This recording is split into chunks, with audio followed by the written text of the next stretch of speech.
Welcome Supreet spoken English academy. आज हम might पर एक वीडियो लेकर आए हैं।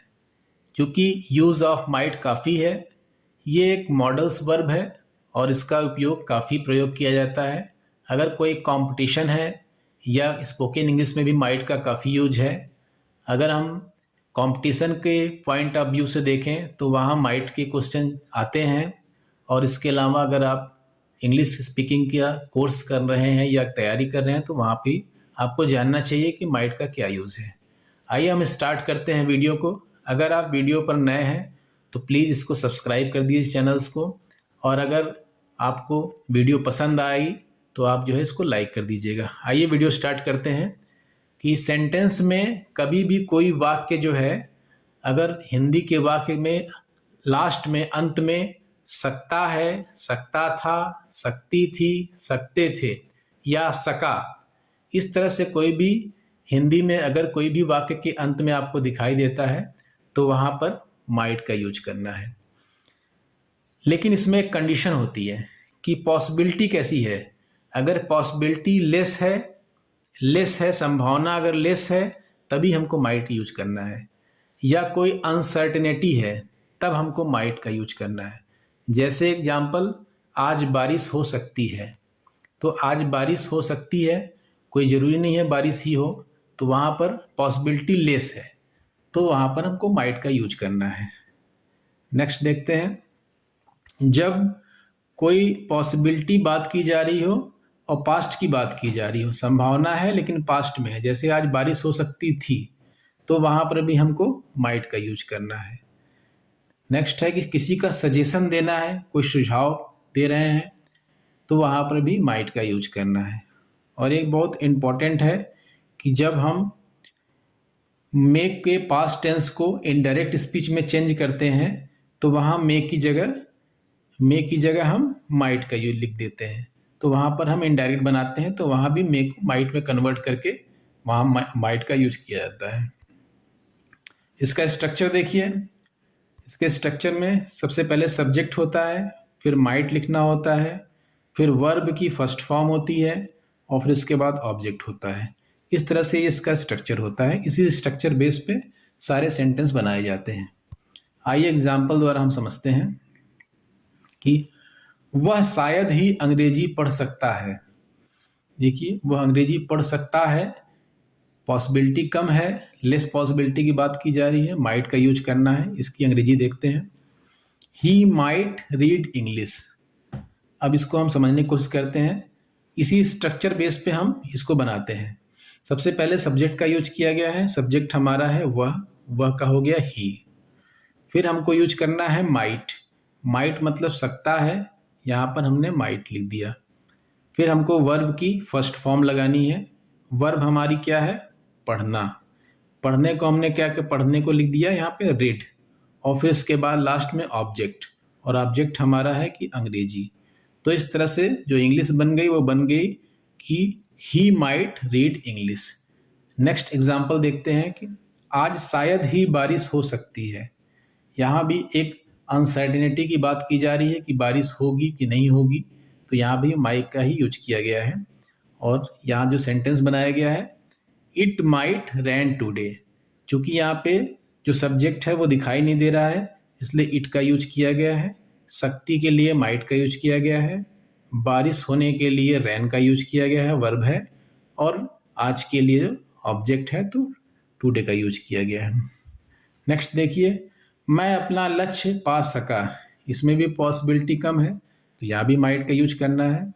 इसकी इंग्लिश देखें कि मैं अपना लक्ष्य पा सका। स्ट्रक्चर को ध्यान में देकर बनाना है, आपको स्ट्रक्चर देखना है।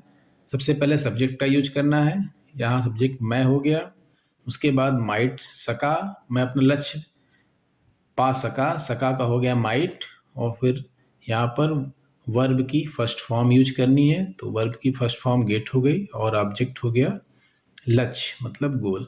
तो इस तरह से यहाँ पर इसकी इंग्लिश हो गई। आइए नेक्स्ट समझने की कोशिश करते हैं कि जब पास्ट में पॉसिबिलिटी होती है, मैंने कहा था दूसरी कंडीशन है कि पास्ट में पॉसिबिलिटी हो तब वहाँ पर भी माइट का ही यूज करना है। जैसे कि तुम मेरे कमरे में सो सकते थे, पहली चीज़ तो यहाँ पे सकते थे की बात की गई, पास्ट की बात की गई है, उसके बाद फिर पॉसिबिलिटी भी गई है, तुम मेरे कमरे में सो सकते थे।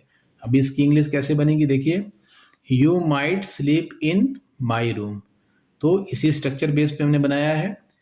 यू, तुम का यू हो गया, सकते थे का माइट हो गया, सोने का स्लीप हो गया, इन माई रूम ऑब्जेक्ट हो गया, मेरे कमरे में। तो इस तरीके से ये सेंटेंस कंप्लीट हो गया। नेक्स्ट देखिए, तुम 2023 में यह काम कर सकते थे। तो यहाँ पर भी जो है पास्ट पॉसिबिलिटी की बात की जा रही है, ठीक है। यहाँ पर कैसे बनेगा, यहाँ पे बनेगा, इसी स्ट्रक्चर को ध्यान में देके बनाना है। तुम का हो गया यू, सकते थे का हो गया माइट, यह काम कर सकते थे डू दिस वर्क, और ये आपका 2023 हो गया आपका ऑब्जेक्ट। देखिए इसका मैंने कलर चेंज किया है, एक एक वर्ड, एक एक शब्दों का मैंने जो है पूरा चेंज किया है। आप इस तरह से अगर पढ़ना चाहें, समझना चाहें तो आपको तुरंत समझ में आ जाएगा। नेक्स्ट देखते हैं, इसको जो है स्ट्रक्चर पे बनाया गया है, देखिए आप खुद बनाने की कोशिश कीजिए। वह तुरंत आ सकता था, ठीक है, या वह तुरंत आ सकते थे, वो तुरंत आ सकते थे, या वह तुरंत आ सकता था। तो वह का हो गया ही, सकते थे का हो गया माइट, आने का हो गया कम, और तुरंत का हो गया फास्ट। देखिए सारे जो है कलर एक दूसरे से यहाँ मैच कर रहे हैं और सब कुछ अलग अलग है। तो इस तरह से ये सेंटेंस बनेगा, ठीक है। अब नेक्स्ट हम देख लेते हैं कहाँ यूज करना है। नेक्स्ट कंडीशन थी सजेशन के लिए, कोई सजेशन देना होता है तो यहाँ यूज करते हैं। जैसे कि क्या आपको नहीं लगता कि विनोद की हालत खराब हो सकती है। ये एक इंटीग्रेटिव सेंटेंस है, इंटरोगेटिव सेंटेंस है, और यहाँ पर क्वेश्चन पूछा गया है। तो इसकी इंग्लिश बनाई गई है, क्या आपको नहीं लगता कि विनोद की हालत खराब हो सकती है। Don't you think Vinod condition might get worse. चूंकि जो है विनोद यहाँ पर बनाया, विनोद आपका सब्जेक्ट है, और सकती है का माइट हो गया, वर्ब यहाँ पे गेट यूज की गई है, और हालत खराब होने का जो है वर्ष है यहाँ पर। और यहाँ पे चूंकि जो सहायक क्रिया है वो डोंट से स्टार्ट किया गया है, क्योंकि यहाँ पर पहले इंटीग्रेटिव आया हुआ है। तो इस तरह से ये सेंटेंस कंप्लीट हुआ है। आगे नेक्स्ट एग्जांपल समझते हैं। क्या आप बेहतर स्वास्थ्य के लिए योग पर विचार कर सकते हैं। बताया गया है कि आपका स्वास्थ्य अगर बेहतर चाहते हैं तो क्या आप योग पर विचार कर सकते हैं। तो ये भी एक सुझाव दिया गया है। तो सुझाव के लिए इसकी इंग्लिश देखिए क्या बनाई गई है। स्ट्रक्चर को ध्यान में देना है कि आपके लिए, आप या तुम के लिए यू का यूज हो गया, सकते हैं, सकते के लिए माइट का यूज हो गया, विचार करना वर्ब हो गई, और बेहतर स्वास्थ्य के योग पर, योगा फॉर बेटर हेल्थ। तो इस तरह से ये सेंटेंस भी कंप्लीट हो गया। अभी नेक्स्ट यूज हम देख लेते हैं। जो इंपॉर्टेंट यूज था कि माइट का यूज मे के पास्ट टेंस के रूप में इनडायरेक्ट स्पीच में होता है। मैंने बताया था कि जब भी हम मे का यूज करते हुए पास्ट टेंस के रूप में बनाते हैं तो वहाँ पर जब उसको इनडायरेक्ट में कन्वर्ट करते हैं तो वहाँ बस जो आपका मे है उसकी जगह माइट आ जाएगा। बाकी इनडायरेक्ट, डायरेक्ट से इनडायरेक्ट कैसे बनाया जाता है इसके लिए एक अलग से वीडियो मैं बनाऊंगा, तो आप वहाँ समझ पाएंगे कि कैसे बनना है। अभी सिर्फ सेंटेंस आप देखें कि कैसे बना हुआ है। उन्होंने मुझसे कहा वह आज आ सकते हैं। तो इसकी इंग्लिश हो गई he said to me he may come today. चूंकि यहाँ मे का यूज किया गया है, अब इसी को हमको कन्वर्ट करना है। अब आप देखिए इसका इंग्लिश क्या हो गया कि यहाँ पर ही मे को जो है हमने माइट में कन्वर्ट कर दिया गया है, और ये जो इसका ये सेंटेंस है पूरा ये इनडायरेक्ट बनाया गया है। तो डायरेक्ट से इनडायरेक्ट में चेंज किया गया है, लेकिन चेंज करने में मे और माइट यहाँ चेंज कर दिया गया है।